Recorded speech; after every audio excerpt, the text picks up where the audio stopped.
early as Sunday that there had been an anomaly that sounded like an implosion. Well, all right, so I'm going to try and break this down as best I possibly can for a lot of the civilians out there who don't understand how these systems and things work, right?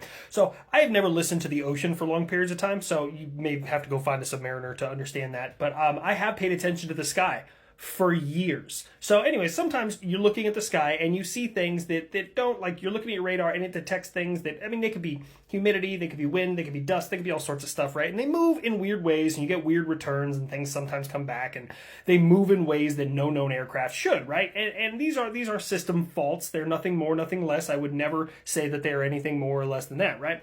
So then I pass it up to my higher echelon unit and I say, hey, look at this. There's something out there doing flippity doodahs and pulling X amount of this, and that looks weird. And then they look at it and they go, yeah, that does look weird. Send me all your data. So then I go, okay. And I send them all my data. And then they go, okay, let me pass all this up. And then people from a company that probably maybe, I don't know, might own the system, they show up and they say, give me all your data. And I say, okay. And I give them the last 24 hours of my data. And they go, we're going to go figure this out. By the way, it was a system fault. It's not supposed to do that. And you didn't detect anything weird. And I say, okay. So then they disappear and then they kind of do some weird, ones and zeros, clicky, octal binary bullshit. Sometimes hex. I don't think we use hex yet. I think it's still octal. Anyways.